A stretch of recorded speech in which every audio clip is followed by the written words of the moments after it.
Hey folks, this is Jake Davis on the Fly Review for you. And today I'm talking about Dream Scenario, released last month, I believe, starring Nic Cage, Tim Meadows, Julianne Nicholson, and Michael Cera. The whole concept of this film is a tenured college professor, of course, college professor. I gotta find professors in elementary school.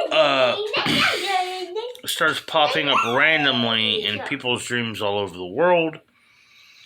And even though he is a contempt man of just mild-manneredness, more or less, he cannot help but be fascinated or lured by the opportunity of fame. The more notable and famous he becomes, the darker the dreams he appears and get.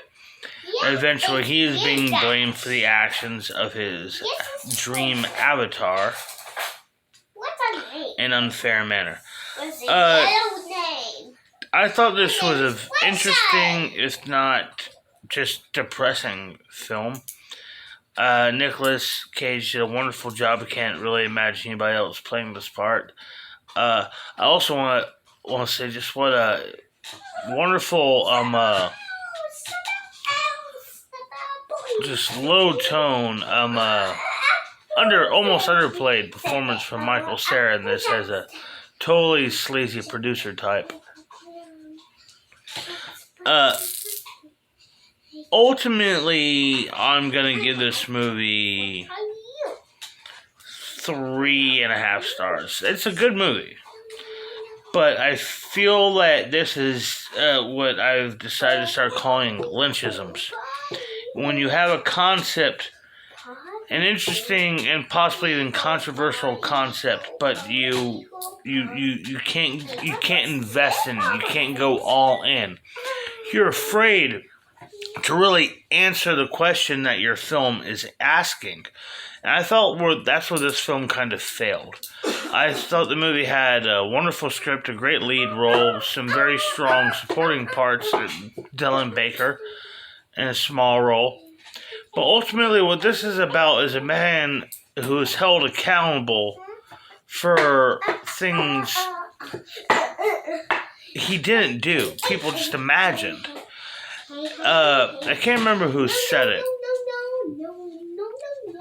If I had enough viewers, I'd have someone correct me in my comments. But someone once said, perception is reality. And that's absurd.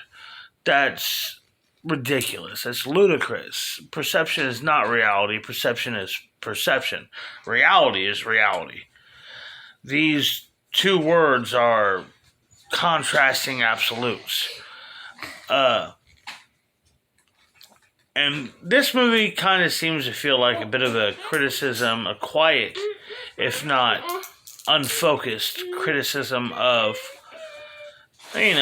modern youth, Gen Z, millennials, and even Gen Xers, about this sense of victim Olympics, of finding one's personality or value in how you are harmed. It's shallow, it's self-important, and pedantic, self-aggrandizing, which is even worse, and just narcissistic. I did like this movie. I did think it was interesting, even though I do not really feel like it pulled off that full measure, as I've said before. A good movie, a fine film, but it could have been something so much more special. I'm Jake Davis, and I'll catch you on the fly.